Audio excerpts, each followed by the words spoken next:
Scanning. Identity authorized. Welcome to the Secret Superhero Club Podcast Network.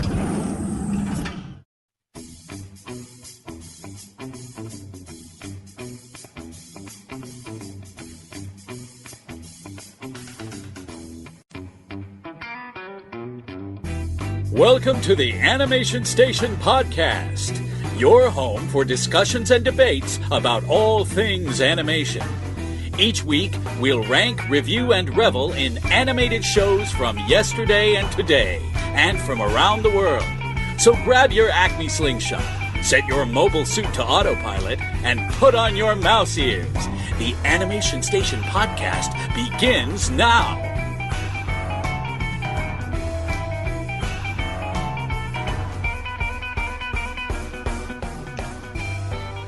So what'd you think of that star? First and Force of People. That was awesome. I'm glad I finally watched the first episode. Yeah, I mean, so you get Alan Tudyk. Which one was Alan Tudyk? He was Ludo. Which boss, one was Ludo? Oh, the boss monster. The little guy? Little guy. Nice. And he's also Star's dad. Okay. And then you got Mona Lise, Jean-Ralphio's sister. Mm-hmm. And what was she? She was deputy mayor. Was it Bellwether? Was that her name in Zootopia? I don't remember. The little sheep? I know who you're talking about, Yeah, but I don't that's her remember. too. There at the Mickey's Halloween party at Disneyland, there were several people dressed up as her in the orange prison jumpsuit, That's hilarious. which was awesome. I don't know if it would have made it as much sense if it was just like in her regular outfit. It made a lot more sense that way, but it was really funny. Dead Space. Silent. Dead Space is a pretty fun game series. Didn't know where we wanted to start. Was thinking doing Stranger Things. Maybe Doing some Stranger Things. some Peanuts things. Peanut. That was a good mashup. That was really good. That was a really I don't good like mashup. the Peanuts, but they did Why a don't you like great the job. Peanuts? Yeah, it's boring and Dude, not strong interesting at Christian all. overtones. Yeah, it's not entertaining to me.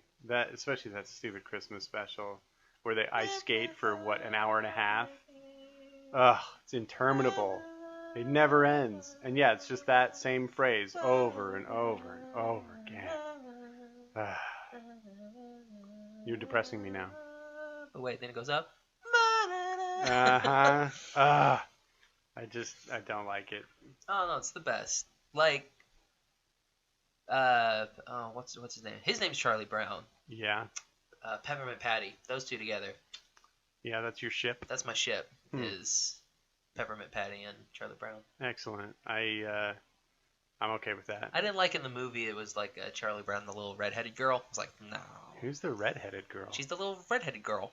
What's the her one name? that he has a crush on. I'm sure she has a name, but I don't basically remember the that. whole entire time she's the little redheaded girl.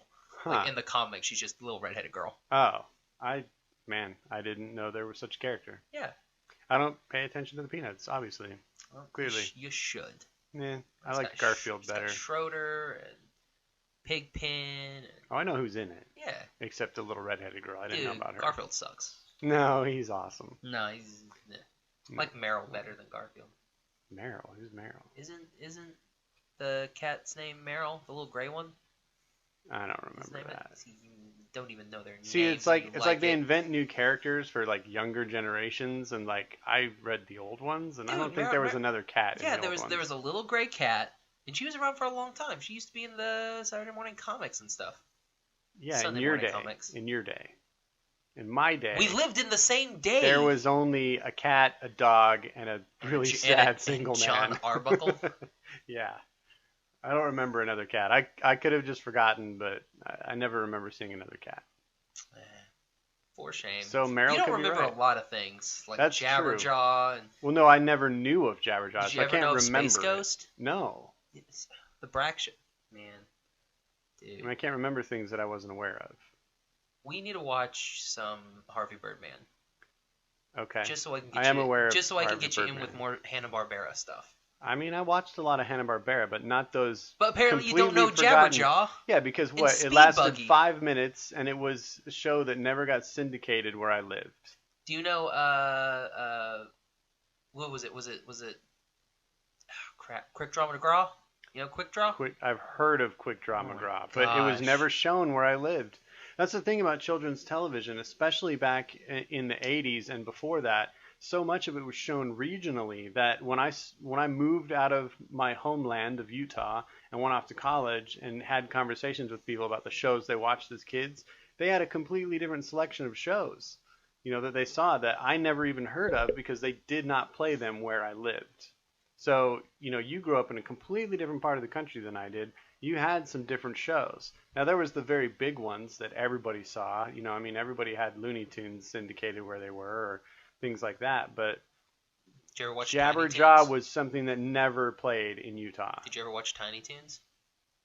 I think I watched a little bit of it. I was kind of over the kiddie cartoons by the time that came around. So I was much more into the feature animation by then. Yeah, I was getting more into the anime around that time. Yeah, and then it's just recently that I started going back into like the kiddie cartoons. Mm-hmm. Which is weird. Well, there's nothing wrong with the kiddie cartoons. It's just there was a lot of things that happened like in the 90s and early 2000s that I was aware of, but it didn't really hold my interest. Gotcha. So, yeah, I don't know who Jabberjaw is. Except from your explanation. It's just so sad. I'm kind of fine with, not knowing who Jabberjaw is. But it's not fine that you don't know who Jabberjaw is. It's in the same school as Scooby-Doo, and Scooby-Doo is quite boring. But Vincent Price was in the 13 Ghosts of Scooby-Doo. I know we've talked about that doesn't before. take anything away from Vincent Price, but it certainly doesn't add much to Scooby-Doo. Oh. It's an unsavable show. Oh, well, yeah. After that buzzkill, you ready to start this episode? Let's do it.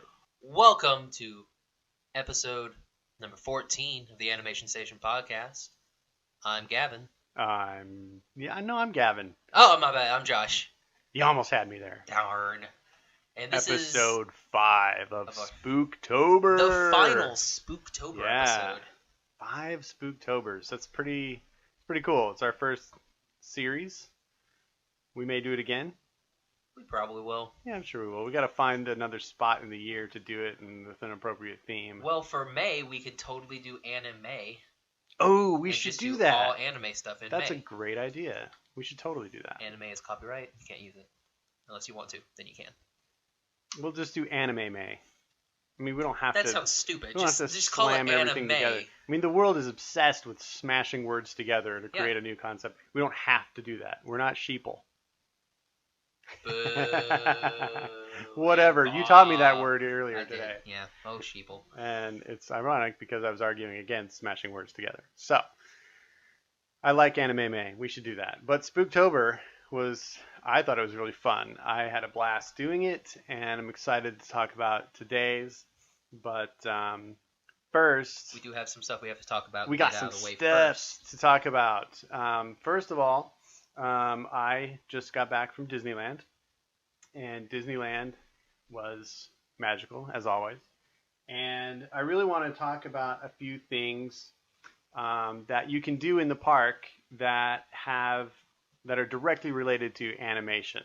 Experiences that you can have, things that you can do. The cool thing about Disneyland and all the Disney parks is that they were really built on animation.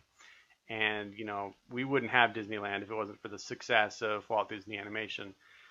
And it created this entirely new thing of a theme park. And, we owe a lot of that to, the early days of Walt Disney and the success therein.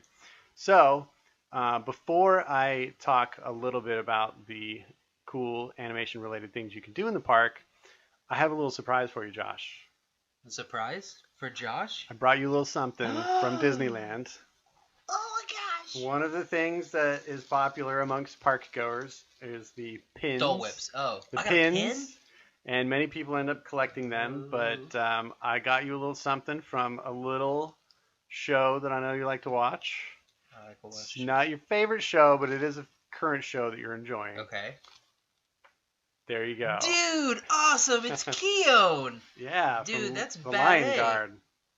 I'm gonna put it on my backpack. Oh, I like the little pin stoppers and little mouse ears. Yeah, they're high quality pins. Dude, that's awesome. I always try and get one or two when I'm there, and I searched high and low for something Gravity Falls, but since that show's no longer on, well, no, they it's no also longer a have. Disney Channel show, and they don't like doing those. Well, they had other Disney Channel things, but they're all things that are currently showing. So That's BA. I love I'm it. glad you like it. Thank you, sir. You're welcome. I didn't get you anything. Well, you didn't go to Disneyland. I did not go to Disneyland. Yeah. So, all right. So, Yeah. okay. So, at the parks, there are 5 main things that you can do directly related to animation that I want to talk about. The first one is kind of obvious, and right now, I don't know how long they're going to, I guess probably up until the movie comes out, but at the Bugs Life Theater, they have brought in a Moana extended preview.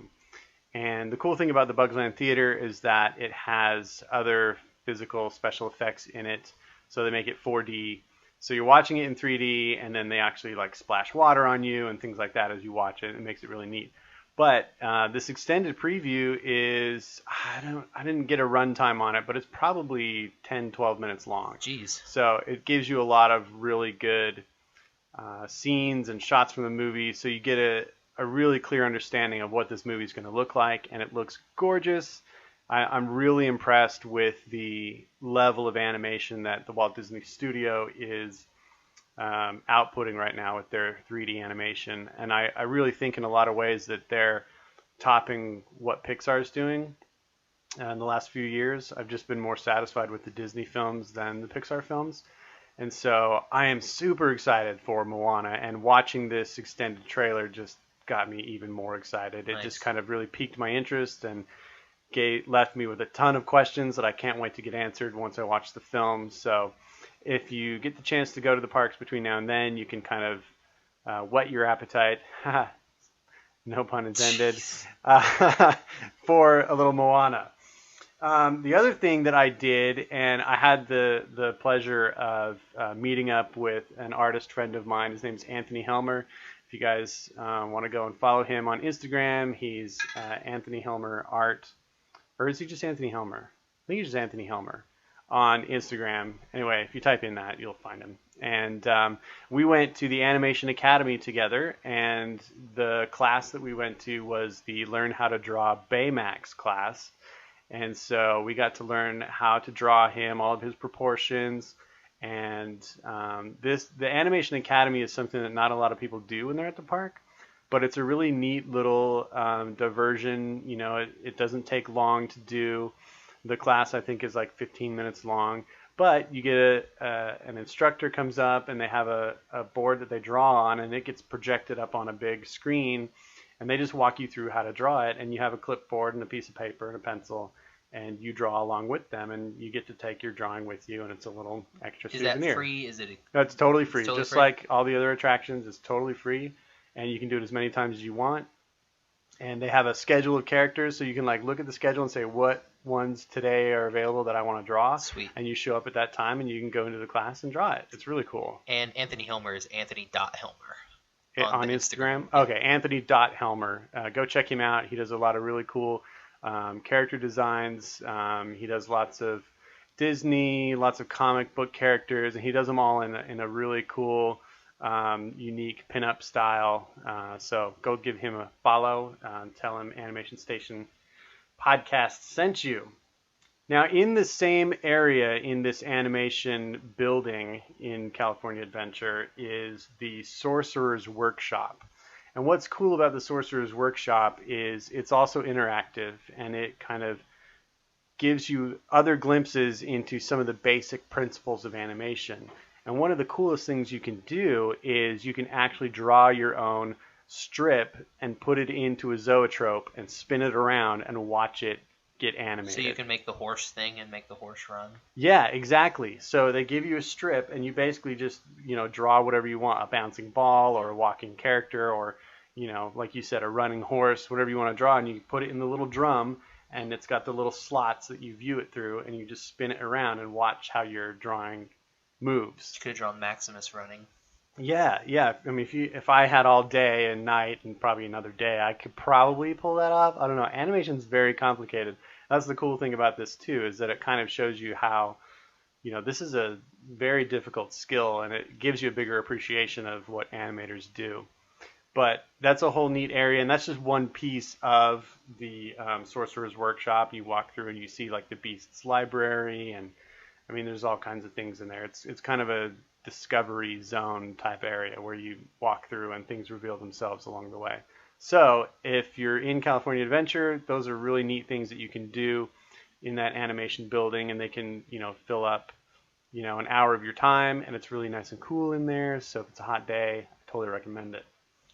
One other thing that you can do throughout the parks, I know that you can do it at Off the Page Gallery and at the Disneyana Gallery in Disneyland, is you can watch artists draw Disney characters, and you can commission them or purchase character drawings from them. And I always like stopping to watch them for a little bit because,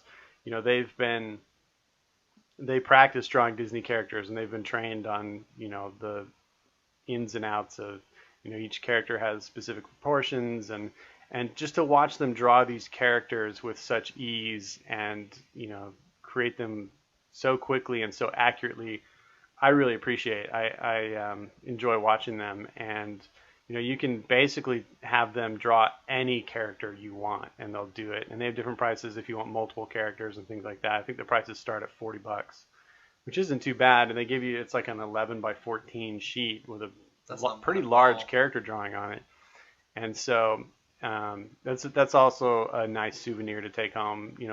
A character drawn live at Disneyland is kind of a neat thing. And then the last thing I want to talk about is they have on Main Street in Disneyland, they have a little cinema there, and it's called the Main Street Cinema, and it's basically, it looks like an old-timey cinema, and there's a little ticket booth with basically a mannequin in it dressed up like an old-timey ticket taker, and then you walk through a turnstile and through a red velvet curtain, and what's inside is, it's a circular room it's dark like a theater, and around the walls they have 6 different screens, and on each screen they're showing a different short film from the old black and white days, from the 20s and 30s. Okay. And so they're showing Mickey Mouse cartoons. There's a couple of Donald Duck cartoons. They're all silent except for one. They're playing the audio for one, which is the very first sound cartoon, which was Steamboat Willie. And it's cool because you get to watch them in their entirety.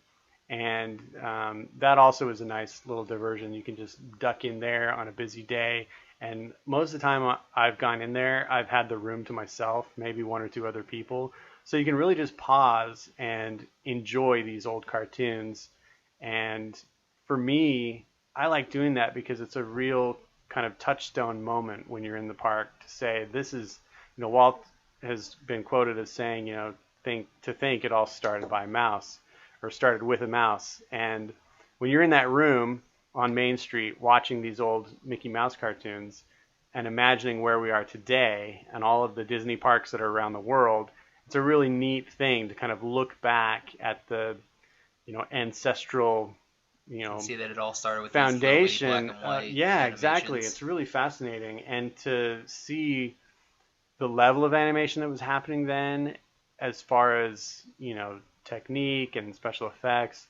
And at the time, it was incredibly groundbreaking and impressive. And in many ways, it still is.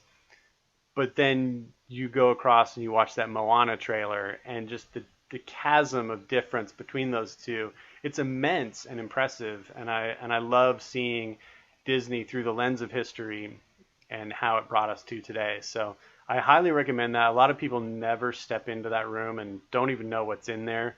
So anybody going to the parks, if you've never done it, I recommend stepping in there, even if it's just for a couple of minutes, just to see what it is.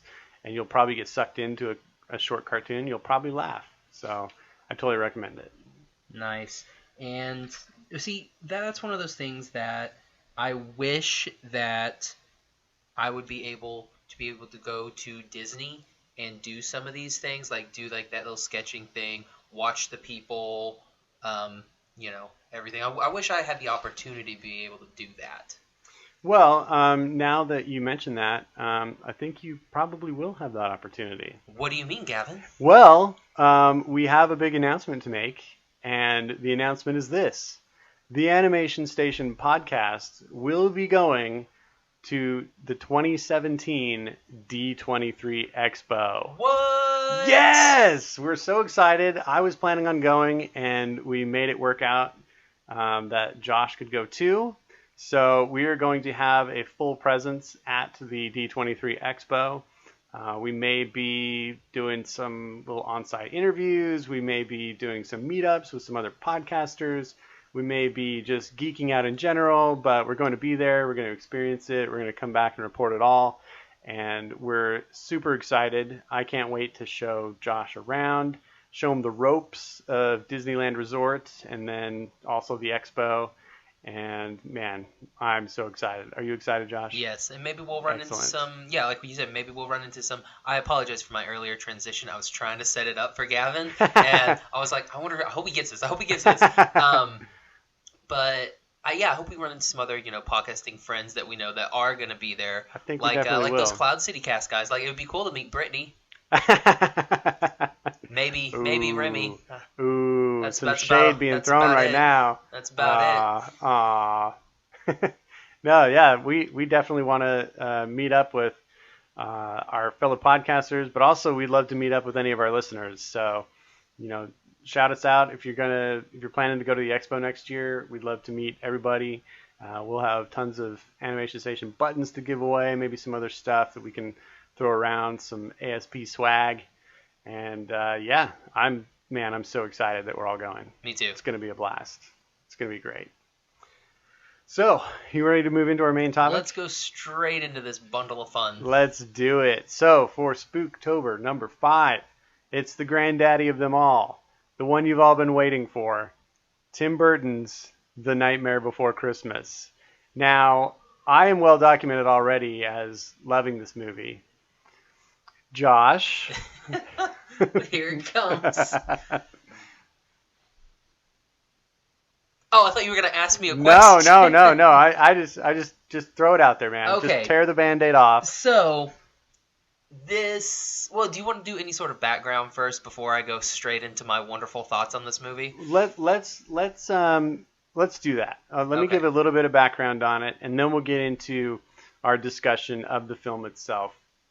So, I mean, I'm not going to get too detailed here because everybody knows this movie. It's got a huge following, and its history is pretty well known. But I do want to jump in with a few facts. Of course, this movie is 23 years old. It came out in 1993, the year before Lion King, the year after Aladdin. So I think in a lot of ways, commercially and in theaters, it may have been overshadowed by some of the other larger Disney things. But, it really paved the way for what we've seen in stop motion over the last 2 decades. And it's a very important moment in animation history, I think. So the director, Henry Selick, who also did James the Giant Peach, which you like. Yes. Who also did Coraline. He is the director of this movie. It's executive produced by Tim Burton and Denise Denovi. It's labeled as a Tim Burton film, but that was largely for branding purposes because he had already become a success at that point. But he wasn't very involved in a hands-on way in the production of this movie or in the actual making of the movie. He provided the foundation for it. Yeah, this was just a poem, wasn't it? The original poem from 1982, his character drawings from his sketchbooks, and kind of the skeletal structure of the movie is his. And then the writers and Henry Selick and his team really took that vision and made it into the film that we know today, using Tim as the foundation, but then a lot of other artistic influences. It was made up in San Francisco, and Tim was concurrently directing Batman Returns. So he wasn't able to be there because of those demands. And then also he kind of had given the reins to that team to just use his vision and, make it what we know today. Of course, the other notable on the crew is Danny Elfman, who did the music, also provided the singing voice of Jack Skellington. We brought up this question on one of our podcasts a couple episodes ago about did he do the speaking for Jack Skellington? He did not. It was the voice actor Chris Sarandon. He's the one that does the speaking, but Danny Elfman does the singing. And Elfman wrote all the music for this movie. It is a signature Elfman soundtrack. Most people know it.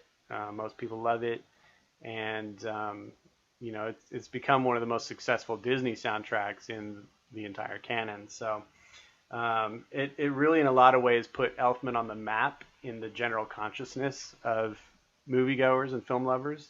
So for that reason, it's also, I think, a very important piece. Like I said, it originated as a poem in 1982, and they had pitched it early on as just an animated short or even a television special, like a 30-minute holiday special. Yeah. And it just kind of grew from there, even though it got, kind of shelved a few times over the years. Tim Burton kept coming back to the idea, and it basically just finally got greenlit because Burton left Disney, and then he had a couple of big successes with Pee-wee's Big Adventure and Batman, and so at that point he kind of had a little more cachet and could pitch ideas and get a little more across. So it all kind of came together, and they started production in the early 90s for this movie, and they were using dozens of sound stages. Like I said, it was up in San Francisco where they made it, and it's a hugely ambitious piece, especially for that time, because stop motion wasn't a mainstream thing in the early 90s like I feel like it is now. And I mean, I remember the first time I saw this just being blown away by that sheer ambition of the set design and the characters and the storyline. And it's not super long. It's an hour 16. Is that what we said it was? So, like it was 76 16 minutes. Yeah. So it's not super long, but it's filled with so much that happens and that you see in that movie that I'm just always impressed by it.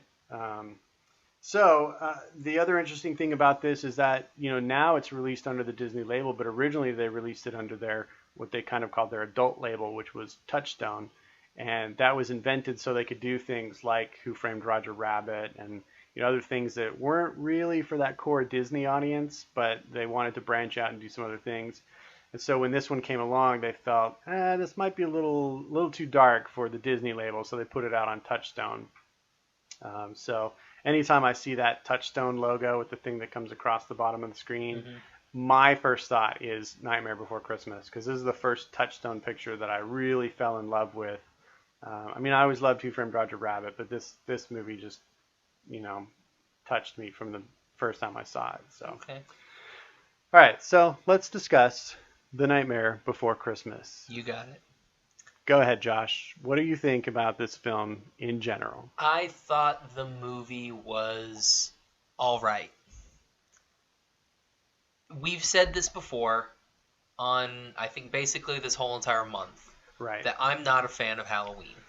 Yes. I don't like, Halloween monsters, anything like that. I didn't like the way the characters were designed. Well, the majority of the characters. Okay. Like all the ancillary characters. Like Jack Skellington, I thought Jack Skellington looked fine. Mm-hmm. There was nothing wrong with him, mainly because I've seen him on shirts Mm-hmm. for the last 20 years. Sure. I thought Sally was fine. I thought Zero was fine. The mayor, I guess, but really nobody else. I didn't like the way that they were designed. And like with Oogie Boogie, it's just like, well, that's just like a guy in a burlap sack. I mean, that's all he looked like to me. So I didn't like the whole bit with like when we go through that first little bit and you have like the vampires. I thought those were kind of cool looking. The vampire guys, Yeah, they looked I kind of fun. I like how they had like the umbrellas the whole Yeah. entire time. Yeah. I thought that was cute, but. Yeah, like the werewolf guy, the witches, the dude who's like drippy, like the melting guy. Mm-hmm. Yeah. The skeletons. I'm like, I don't care about any of these. Yeah. Now, I was shocked to find out, first of all, a couple months back, that you'd never seen this movie. It's hard for me to believe that people that like animation haven't seen it, but I still meet people that have never seen Star Wars. So there's something wrong with the world, and this is just one of those things. And so it is interesting to me that you're coming to it now, 23 years later, after hearing all the hype and all the cult following of it, and seeing the merchandise, and it's become such a well-known thing and a well-loved thing that it is interesting to have somebody watch it now for the first time and experience it in a way that I never did, because I knew nothing of it the first time I saw it, and it was so fresh and new.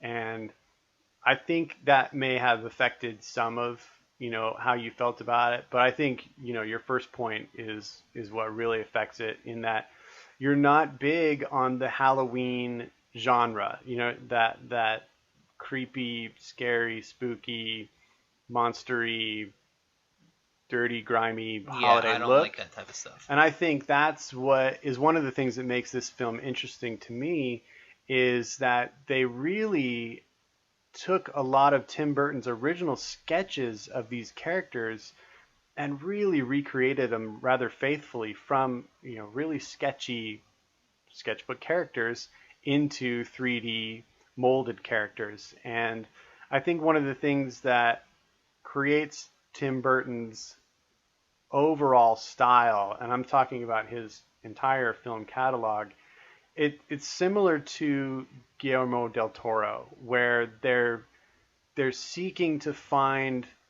the beautiful in the ugly, or the traditionally unaesthetic, and they're trying to find some sort of beautiful aesthetic within those things that isn't kind of comes out of left field. Yeah. And so that's one thing that I find fascinating about it. I don't find the Wolfman in this movie pleasing to look at, but I find him really fascinating to look at. And the ones that I really get a kick out of seeing, you don't see them much, is the corpse mom and the corpse kid on the leash. Oh yeah. I just, every time they come on screen, I'm just fascinated by them. Like, this is amazing. Yeah, how do you come up with this zany stuff? And you mentioned the Melting Man. I think he's great too. I love the Zombie Band. They're like some of my favorite characters. They're pretty cool.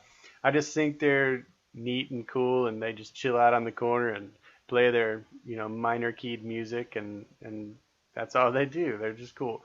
But I think that visually this is so expansive and so painstakingly created that I'm always rapt when I watch this movie. I can't look away from it.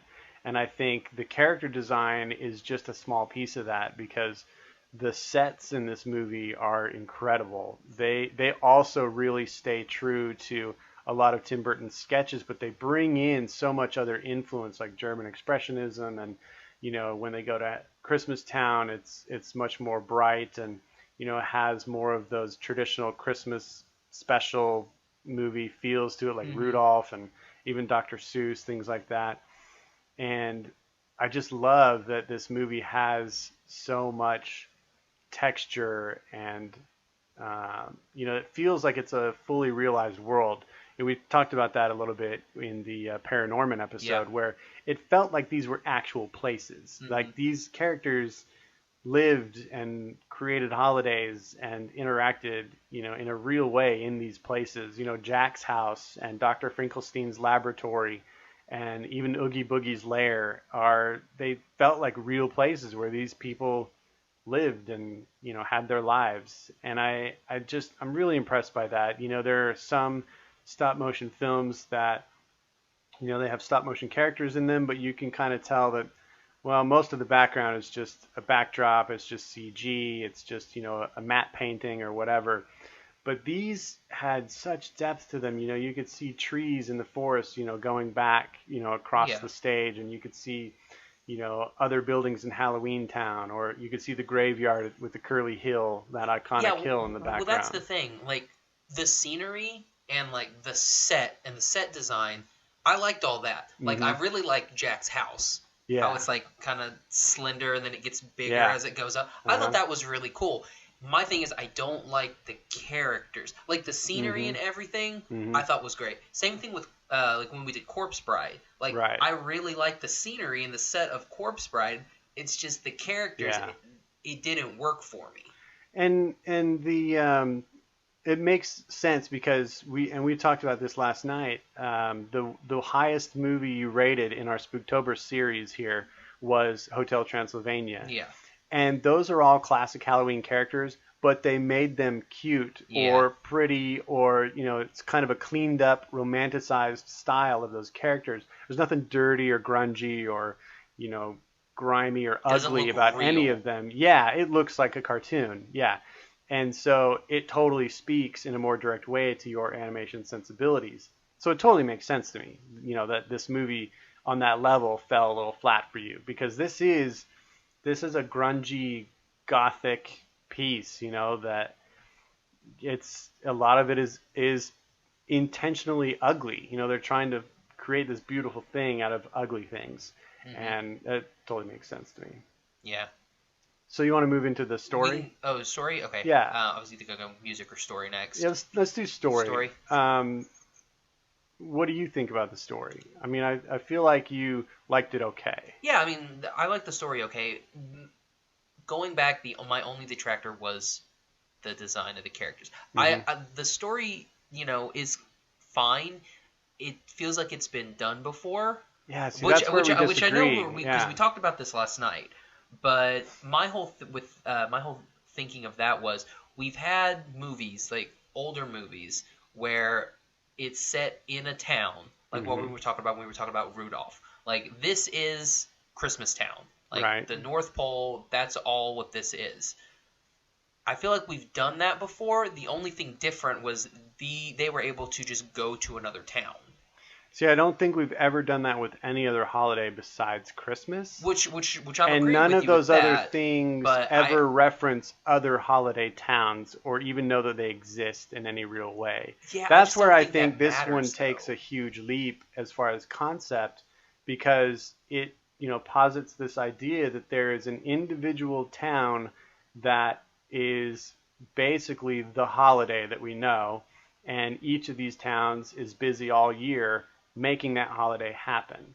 And there's also this idea that they don't know about each other. They're only concerned with their one holiday. They do that, they kill it, and then they move on to the next year. And by some mystical night thing that happens, you know, Jack walks through the forest and happens upon the portals to the other holidays, and sets off this cataclysmic chain of events when he decides to take over this bright, colorful, glitzy new holiday that he just discovered. And I don't think anything like that has ever been told. I think it is a very unique story in a world of ununique stories. I think it's really clever, and I love the way that they pull it off. You know, I think kind of the next iteration of that was, did you ever see Rise of the Guardians? No. Where you've got like the one with the owls, Saint right? Nick. No, that's Legend of the Guardians. This is the one that features Jack Frost, and it's got Saint Nick, and it's got the Easter Bunny. Yeah, right. Easter Bunny, and it's got the Tooth Fairy, and it's got the Sandman, and those aren't all holidays, but it's kind of a similar concept, except they all know about each other, and they're kind of like a band of heroes, so to speak. So, I mean, that's kind of the closest thing I can think of. Well, I mean, Wreck-It Ralph.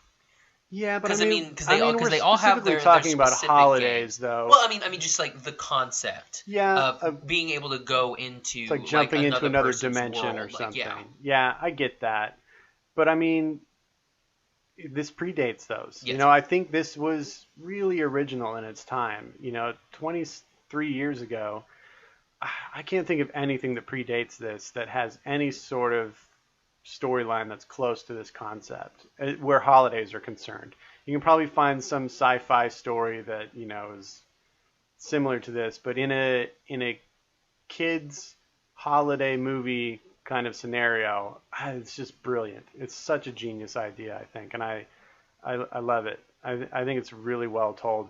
I think the pacing of it is good. There aren't any slow moments in this movie for me. Even during some of the ballads, they're just so beautiful and well lyriced that the story is always moving. And, you know, like we said, it's only 76 minutes long, so I feel like it's completely palatable and digestible, and it's easy to pop in and watch. Yeah, I can see. I could have seen this being like an hour and a half movie, but it seems like they just took all the fluff that they would have done for the hour-and-a-half movie, Right. and just concised it. I did like that about the movie. It was pretty like, this is the point. Here we're going. Here we go. Here Yeah. we go. Here we go. We're done.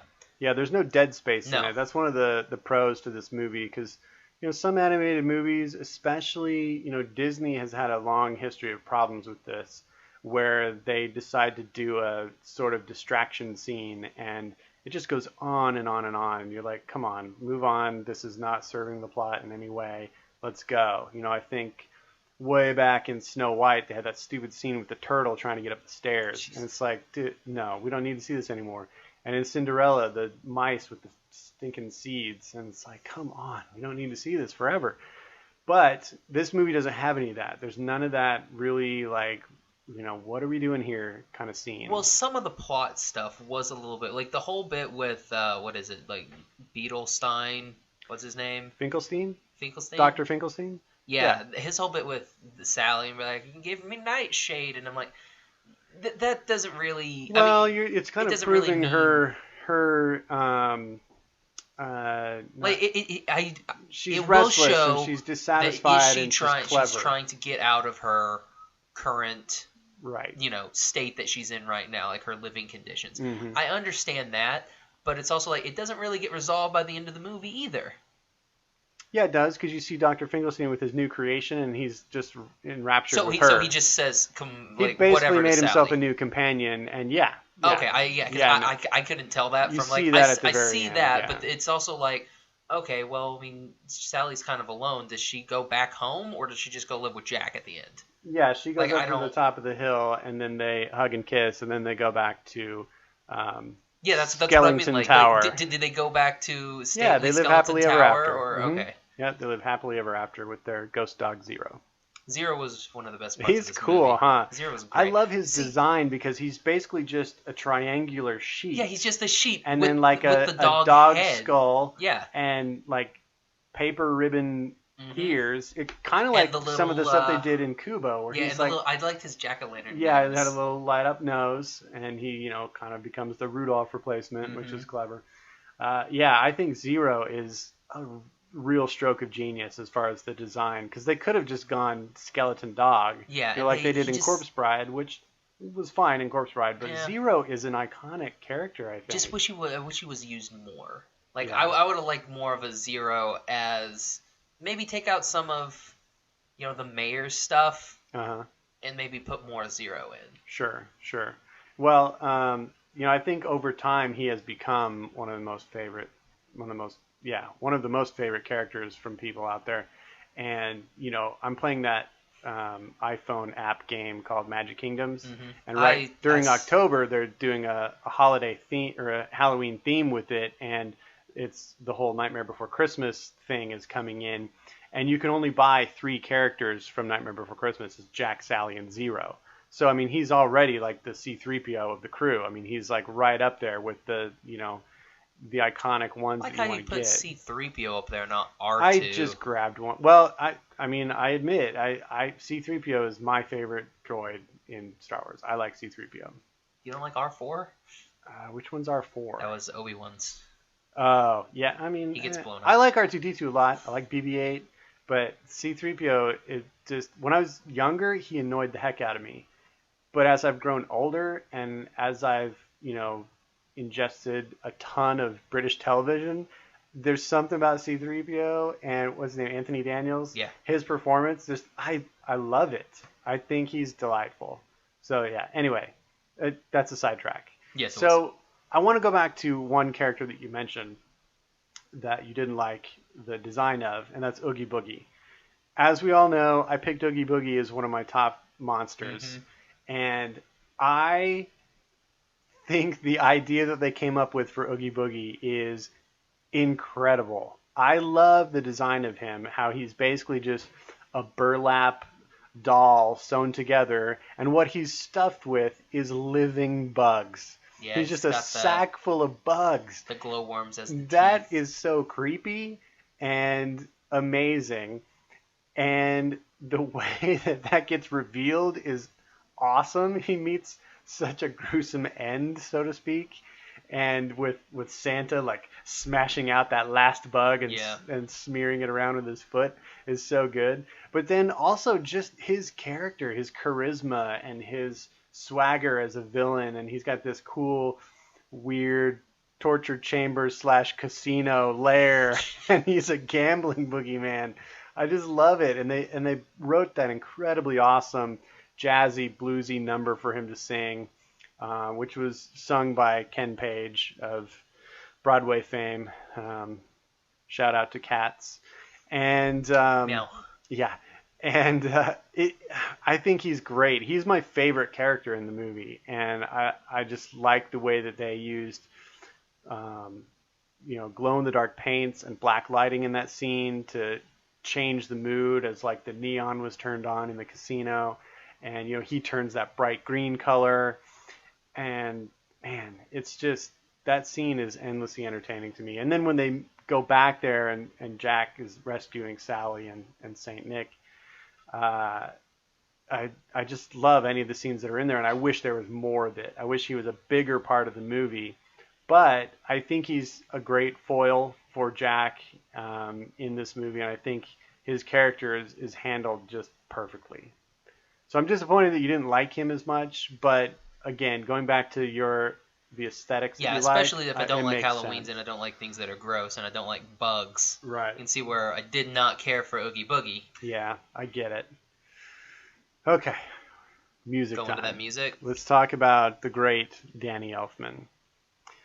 So, I know that especially with animated movies that you don't really pay attention to the music much. I don't pay attention to like the score. The scores, Yeah. right. Now this is a musical, so there's a song in pretty much every scene where the characters sing. So what's your impression of it? What's your take? Like, what did it do for you or to you as you watched? This is Halloween did nothing for me. Because it didn't set up the movie well enough for you, or? Well, no, I mean, like, all you have to say is like, this is Halloween Town. We get it. But then they just kept going on and on and on. Well, it's kind of like an opening overture. It kind of gives you. I understand people like the movie. It shows you all the characters and it introduces several of them, and yeah, you get to see that they're it's like the final wrap up for Halloween that year, and the Pumpkin King rides in, and and it ends. You realize, they're congratulating him for another successful Halloween. His entrance and everything was pretty cool. Oh yeah, he's like, I love that. On like fire and then like goes into the well and pops up and he's like, I'm here. Yeah. That was pretty cool. Yeah, I agree. I liked What's This? Is that what it's called? Yeah. What is this? I thought that was a good song. I love that song. Like Jack just discovering everything. Yeah. And just like being in wonder of everything. That was one of the only times that I felt like any like sort of like real emotion from that, because he's like, oh my gosh, like everything's so cool and shiny and new. I thought that was cool. Sally's song was pretty good. Oh yeah, so good.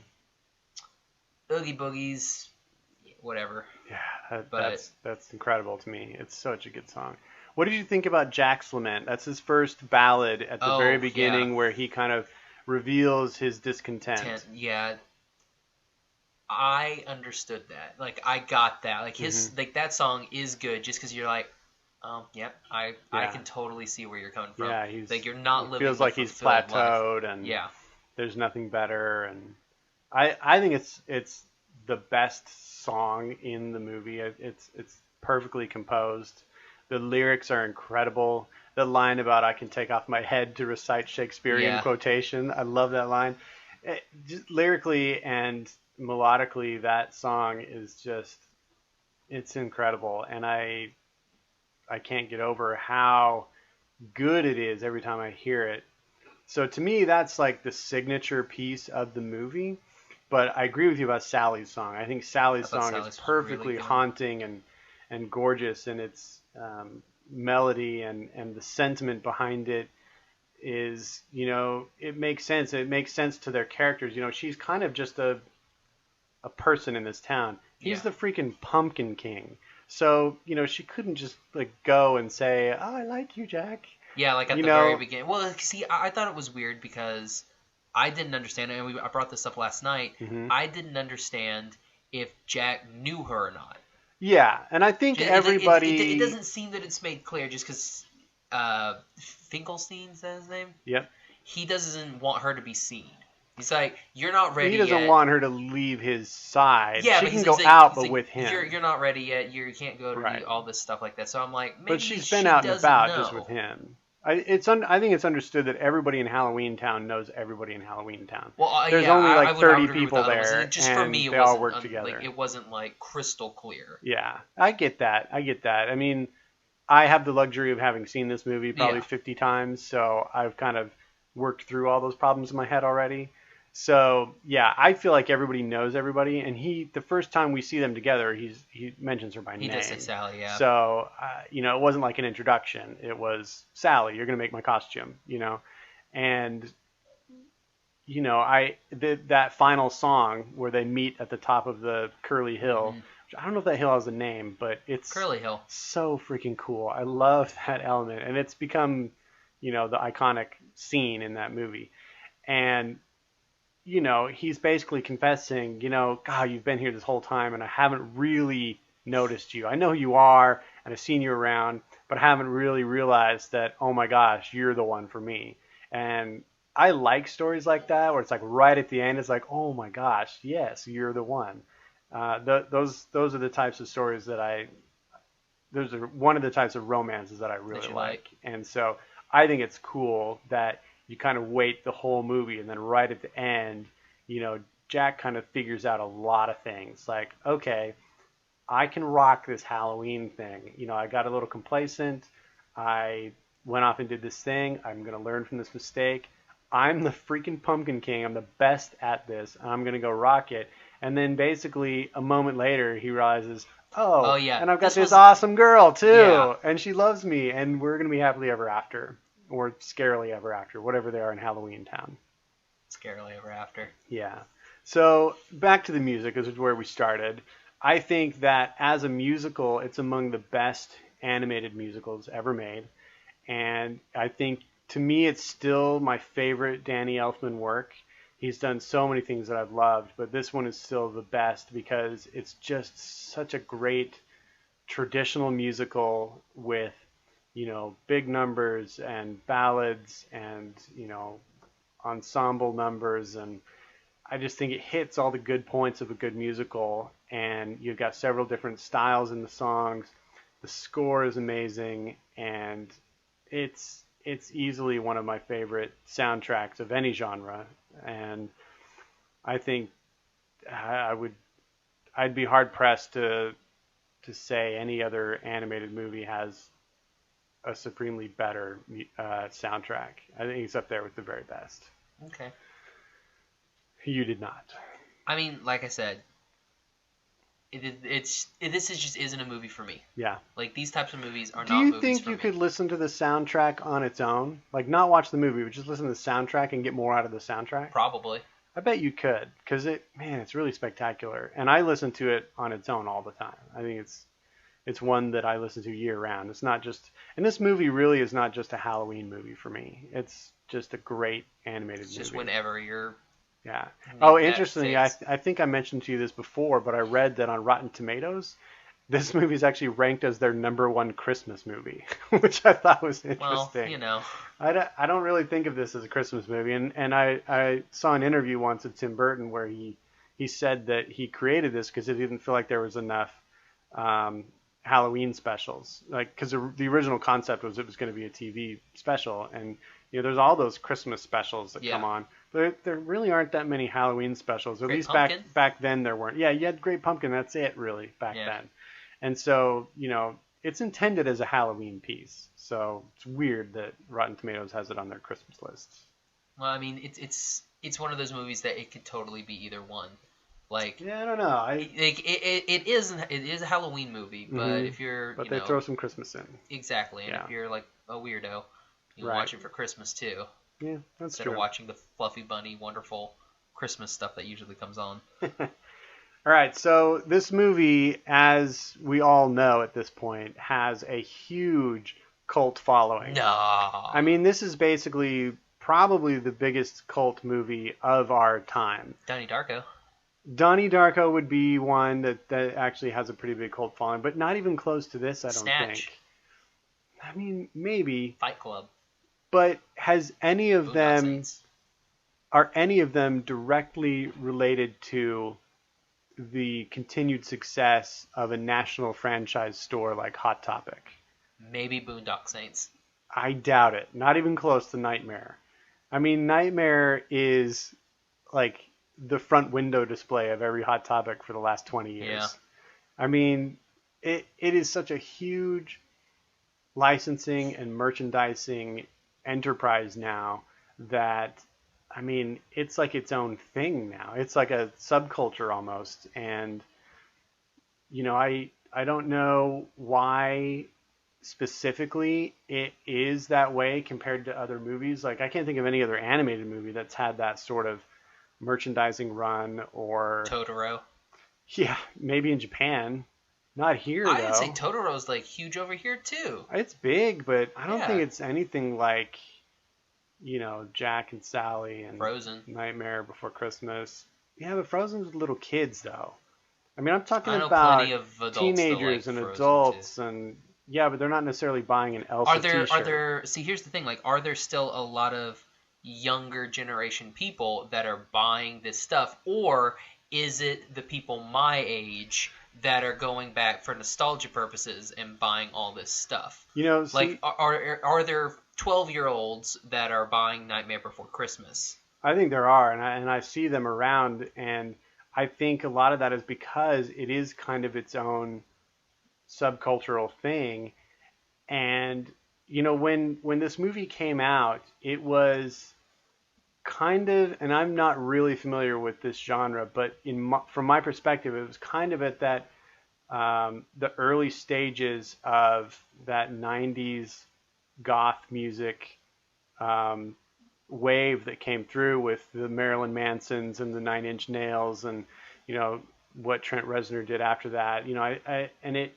I think there's some sort of link to that and that time period, and that kind of subculture and that aesthetic and whatever we want to call it, that is the undercurrent of that persists. And I think that there's an element of that. So as tweens and teenagers start to figure out their identities and figure out which group they belong in, and whatever we all go through as kids, and we start to identify with certain things, I think there's still that undercurrent of that. I mean, they may not even call it goth anymore. I don't know. I'm an old guy. But, that sort of thing. And I think that drives a lot of it. But then also think about all of the people that were, 16 to 20 when this movie came out. They're now in their 30s, 40s, and they've got kids. And they're showing their kids this great movie that I loved when I was younger. And so, we hear our friends over at Cloud City Cast talk about their kids watching all these old Disney movies that they love, and they're in love with them. They don't care that Aladdin is 24 years old. They just know that it's awesome, and they're totally into it. And, I don't think, especially with animation, I don't think there's an age on animation, because it's, it's almost timeless. When it's created, it's already this universal thing. Whereas a lot of film, especially if it's a very effects-driven movie, it becomes dated rather quickly visually, and, they often use a lot of concepts and language and scenery and things that become dated, where in animation so much of it is all fantasy anyway that there's no timeline on that. There's no expiration date on that. So I think kids that turn on Nightmare Before Christmas now and see it for the first time would stand the exact same chance of falling in love with it that they did in 1993. Okay. That's how I feel. I can kind of see that. Yeah. So, I mean, for whatever reason, it just keeps going. I mean, at Disneyland, there's a whole store just for Nightmare Before Christmas. That's not true of any other thing I can think of. I can't think of any other movie that has its own store filled with just its merchandise. There's no like Cars store or anything like that. You're right. There's a whole land of Cars land, Yeah. and every store in there is nothing but cars. You're right. Thank you. I think they would do like a Halloween town, like maybe not in land just because they don't have a lot of space, but maybe It like would in be World cool or something. It would be really cool, and I believe that there were originally thoughts of doing that, and that is kind of what led them into the overlay of the Haunted Mansion, which they do at Disneyland, where they basically for 4 months out of the year, they bring in this overlay where they install Nightmare Before Christmas as the theme of the Haunted Mansion. They give it this huge overhaul, and it turns into a very different experience. Interestingly enough, this is the first year that they added Sally to the ride, where she hasn't been there for the last 15 years. I assume they would have, replaced Constance with Sally. No, they don't even show Constance in the holiday version. It's kind of filled with, that whole attic area is filled with presents, and you see that big orange and black striped snake up there, and he's eating all the presents. Okay. It's pretty cool. Scream. No, they just added her to the graveyard scene, and she's kind of with her elbows propped up on a grave. She's being all cute and like wistfully looking over at Jack and kind of batting her eyelashes and kicking up her little leg in the back, and it's really cute. You can tell she's in love. And, so I think they originally had wanted to maybe create something like that. There were talks, I think as late as 2000, of making a sequel to the movie because it had become such a success. They'd already re-released it to theaters twice by then. And it's had as many re-releases to the theater as any contemporary animated film. Probably more, because then they remastered it in 3D, and they released it several times in 3D after that. I think it's had half a dozen or more re-releases in theaters. Jeez. So it's just a persistent little film, which I love. Nice. I think it's been awesome. So I assume this is a recommend for you. This is absolutely a recommend for me. I don't even think there's really any scary parts for little kids. Unless they just get, I know some kids just see things like that and it's scary to them because they associate, monster-y characters with scariness. That may be how you were as a kid. I would have been might be why. 5.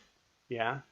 When that movie came out, so it probably scared me. Yeah, so, there's some scary looking things, but I don't find this movie scary, so I'd recommend this for really people of all ages. I think it's got value at any age. Yeah. What do you think? Would you recommend it? Most of the people that I know have already seen this movie. Sure, so, sure. Will I show it to my kids? Probably not. Okay. If their friends show it to them, all the better. They can watch it there. It's not anything that I'm going to go out and purchase or probably ever mention again. Okay. Well, on that note, how many Dipper Pines do you give it? I'll give it the same thing I gave Corpse Bride. I give it 2 Dipper Pines. 2? Whew. Yeah. That's crazy to me. Well, this is one of those movies that I bequeath the full 5 Jiminy Crickets to. So I think this is probably our biggest difference on a film, because this to me is one of the very best that I've ever seen. You've not given a 2 or anything low, have you? You've given 3. No, I feel like I gave lowest. one a 2. I'll have to go back and look, but okay. I have really liked a lot of things we've watched. So, but this is one of my 5s. So nice. Top of the tops.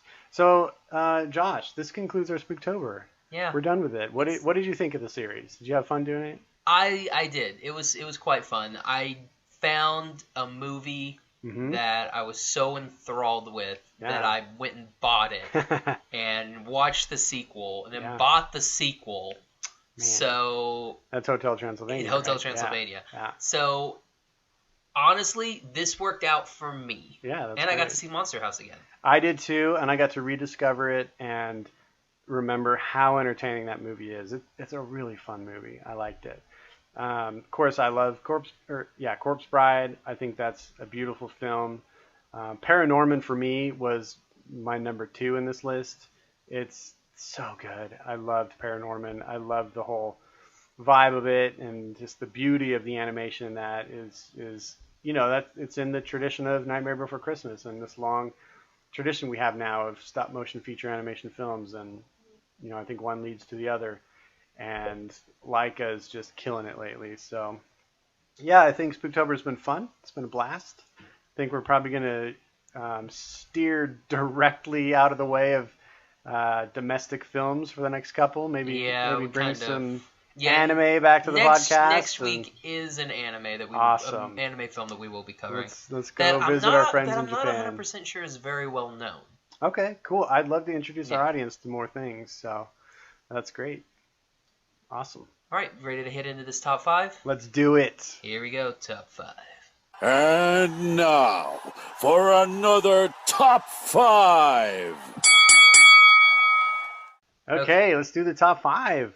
Gavin, you get to go first. Yes. So, since this movie featured what I consider a pretty iconic animated couple, we decided to rank our top 5 animated couples. So, I'm going to go first and kick it off with number 5. And I'm going from my favorite Let's see if I know any of these. Pixar I'm film. Sure I will. I'm going with Lightning McQueen and Miss Sally.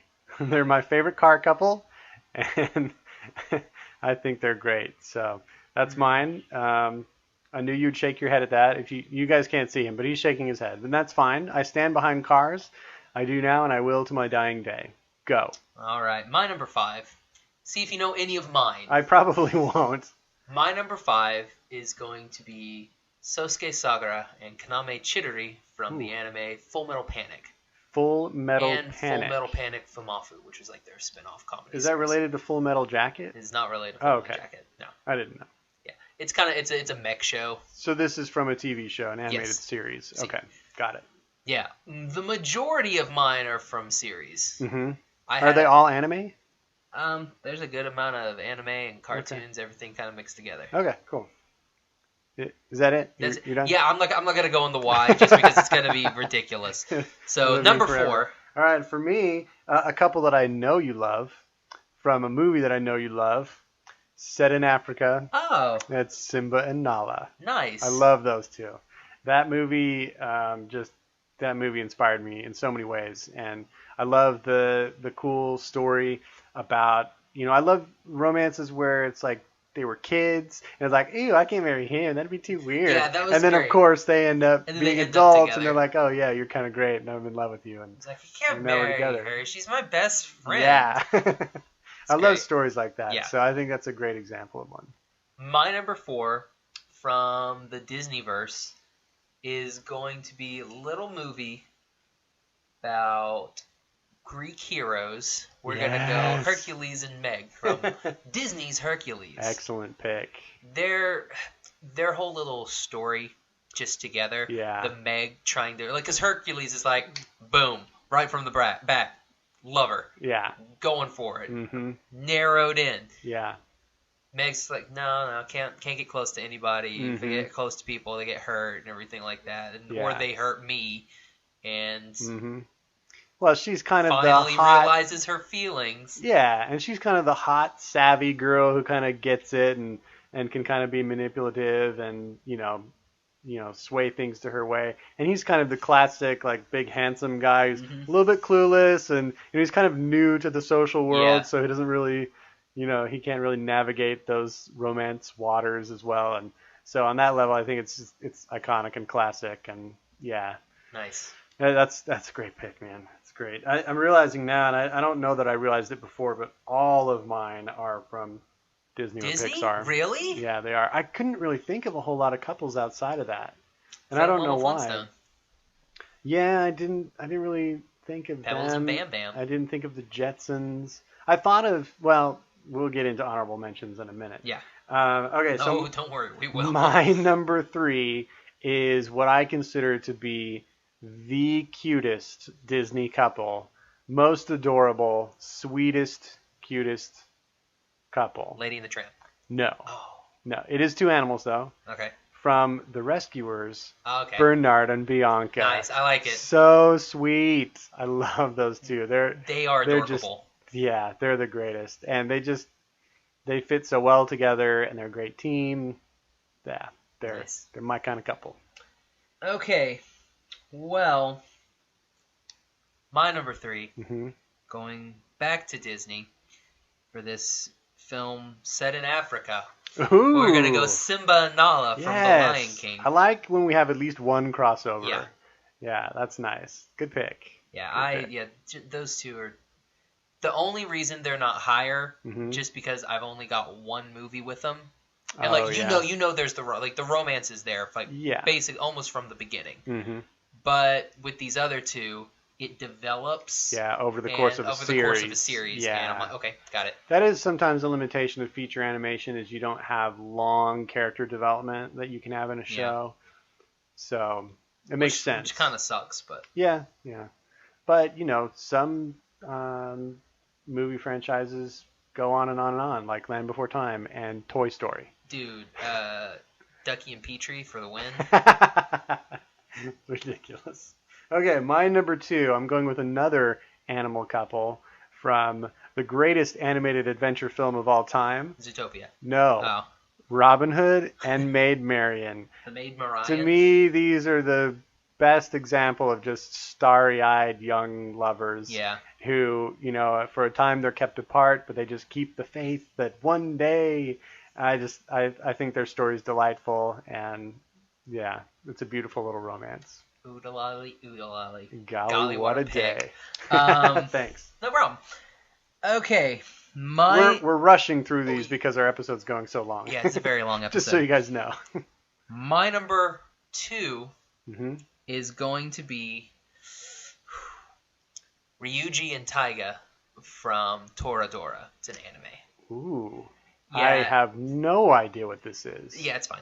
We may go into it. We may not. It's like 24 episodes. Okay. But the gist of it is, he likes one girl. Mm-hmm. She likes, basically, he likes her friend. She likes his friend. And so they're like, okay, let's get together, and I'll help you win her heart if you help me win his heart. And they end up falling in love with each other. And what a classic device. Cute. I like it. Yeah, and it works so well. What kind of an anime is that? Is that science fiction-y, or is it just we're all in high school? Yeah, it's just like a slice of life school shoujo type. Okay. That sounds like that. That's very cool. I like cup stories. Of tea, that. Yeah, I like storylines like that too. That's awesome. All right, Gavin, honorable mentions. Okay. Like I told Josh, this was a little bit harder for me. I couldn't think of really a great number of couples. For once, it was harder for Gavin than it was for Josh. I couldn't think of a ton of couples that I really wanted on a top 5 list, but I think the only one outside of Disney and Pixar was, I did think of Homer and Marge Simpson. I kind of wanted to put them on the list, but they didn't quite make it for me. I also had Flynn and Rapunzel, because I do love them. Yeah. I did have Hercules and Megara in the running. I think they're just a classically beautiful, awesome couple, and entertaining as well. And then from today's movie, I had Jack and Sally in the running as well. But to me, kind of your problem with it was kind of the reason why I didn't put them on this list, because really they don't, or at least Jack doesn't realize it, and they don't get together until the very last second of the movie. Yeah. So throughout the movie, they're not a couple. We just have to imagine them being a couple from there on out. So for that reason, they didn't make the list. So those are it's my short list of honorable mentions. My number 1 that's a bad drum roll. The best looking Disney couple of all time. They have the best Disney love song that they sing as a duet together. You already said Simba and Nala. No, they don't sing that song. Well, they sing those couple of lines, at the beginning. But wonder who it could be. I'm going Aladdin and Jasmine. You mean Aladdin? Aladdin. They're my favorite couple. I think they're just classically Disney.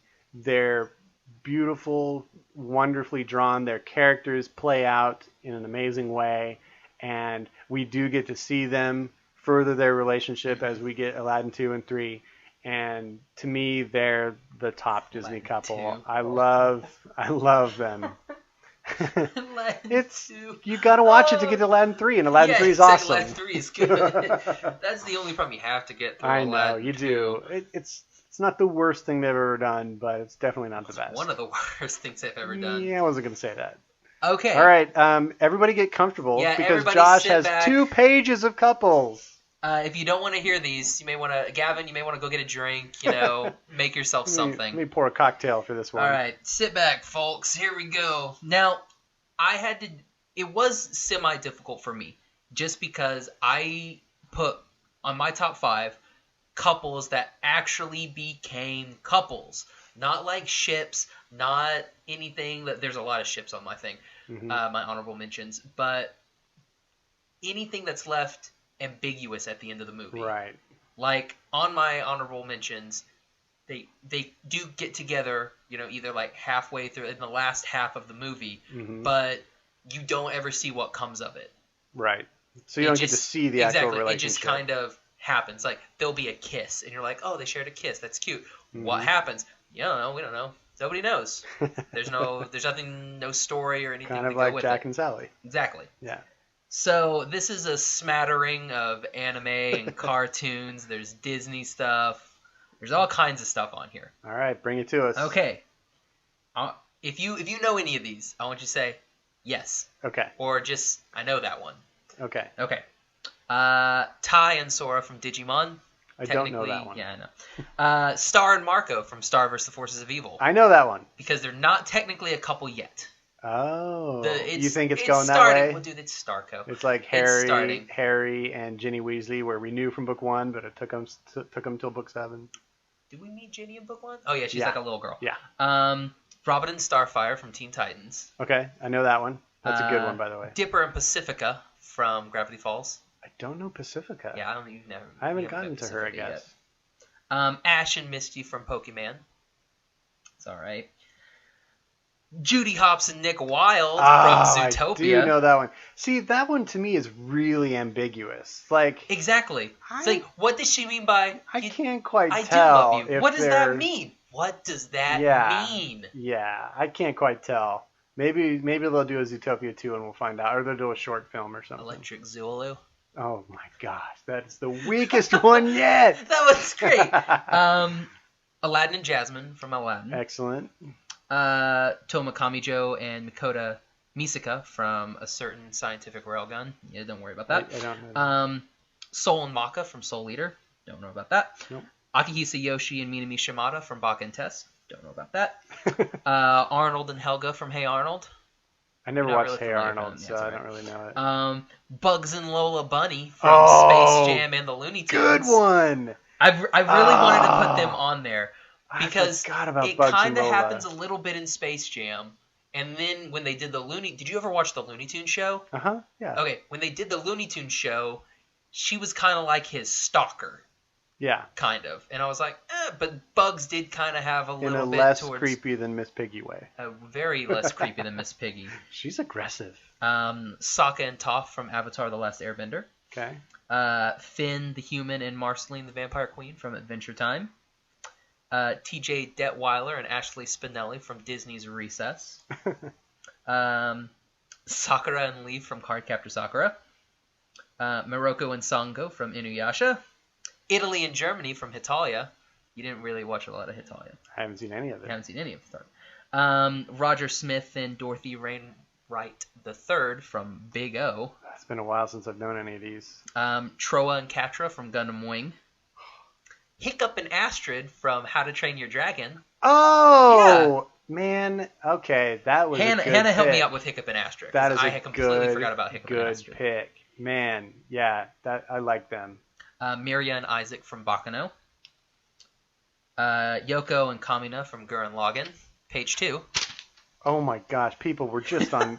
That was just the first page. That was just one. Ashikata and San from Princess Mononoke. Because, again, ambiguous at the end. That's very ambiguous, but it would be cool if they're a couple. Mm-hmm. Daisuke Niwa and Riku Harada from D and Angel. It's an anime. Don't worry about it. Raku and Chitoke from Nisekoi. Anime. Don't worry about it. Rock and Revy from Full Metal Panic. Didn't you already do a Full Metal Panic? Oh, that was... I'm sorry. I put Full Metal Panic in. That's Black Lagoon. Okay. I'm sorry. Rock and Revy. That's Black Lagoon. Sorry about that. I apologize. It's all right. Shikamaru Nara and Tamari from Naruto. Don't worry about it. Gray and Juvia from Fairy Tail. Don't worry about it. Bash the Stampede and Meryl from Trigun. Did you not watch Trigun? You watched Cowboy Bebop. I've never seen a single Trigun anything. Whatever. Klaus and Lavi from Last Exile. Wow, these are like all anime now. Shinji and Asuka from Neon Genesis Evangelion. Okay, I know that one. Like that redhead. Shocker. Kai and Aki from Robotics Notes. Anime, don't worry about it. Kinji and Natsuki from Summer Wars. We watched Summer Wars. Oh, yeah. We never put Summer Wars out, did we? That was a test. We never did Summer Wars. Oh, yeah, we did a test episode, but we never put it out. We didn't release it. We may redo that. Maybe an anime. Maybe we'll redo that. Or anime. Because that's your favorite anime, day. right? One of my favorite movies. Anime films? Yeah, one of my favorite films. Yeah. Cool. Then we have Shiro, Emiya, and Ren Tosaka from Fate Stay Night. Wait, was that a menage a trois? Hmm? Was that 3 people? Shiro Emiya is his name, and Ren Tosaka. Oh, you paused between the first and last name, so I thought it was 3 people. I forgot his name for a second. I was just going to say Shiro and Ren. Holy cow. Oh, no, that's later. But yeah, so my honorable mentions are now out of the way. So we go back to first page. All right, drop your number 1 on My us. number 1 from the Disney Channel is going to be from this little show called Kim Possible. We're going to do Kim Possible and Ron Stoppable. I didn't know there were a couple. Yes, last season. Oh, well, okay. I think it happened in a stitch in time. I think they became like a couple, or they admitted their feelings, and then at the beginning of the last season, they were like officially a couple. Are you counting how many there were? 29. There's only 29. Honorable mentions. Only 29. Oh, you could have gone on and on and on, I'm sure. And you've clearly exemplified something that we've mentioned many times on this show, is that you always want a little romance in your animated things. You just want a little shit going on. I could have put some more in there too, but I did. I'm sure I felt it would have been too long. Yeah. Man, the Hiccup and what's the girl's name? Astrid. That's a good pick, man. I do love that series. The only reason they're honorable mentions, and by the way, those are in no particular order except Tai and Sora. Right. Which should be together forever. Which hopefully Digimon Tri will fix that. Oh my gosh. But we're not going to talk about Digimon. All right. Well, that's an epic top 5 right there. We intended to keep it short, but your mile-long list of honorable mentions lengthened it a little bit. Super long. It's pretty long. All right, man. Well, I think that's all she wrote for October, man. Yep. I think we're good, and we're going to move it into something different next time. Yes. I'm excited because November seems like it's going to be interesting. Yeah. I'm really excited because I'm getting a chance for the first time in a while to see something I've never seen before. Yeah. Because I saw all of these 5 that we did for Spooktober, so I'm really excited, and I've been really wanting to watch some anime lately, so Are you okay? I mean, I like anime. I just am not overexposed to it like you are. Man. Well, just there's the bookshelf right there. If you want to grab anything, just grab it. That's impressive. All right, well, we've gone pretty long, so I say we wrap it up. Fine with me. All right, man. All righty. So for the Animation Station podcast, I'm Josh, and you can find me on Twitter and Instagram at Josh L. Kane. I'm Gavin, and you can find me on Instagram and Twitter at Gavin Otteson Art. All right. Bye, everybody. Bye. Thank you for listening to the Animation Station podcast. Follow us on Instagram and Facebook at Animation Station Podcast. Follow us on Twitter at Animate Podcast. Subscribe to us on iTunes and join the conversation at SecretSuperheroClub.com, where you can connect with our podcast friends, Cloud City Cast, Getting Into Comics, and Shaun of the Gathering.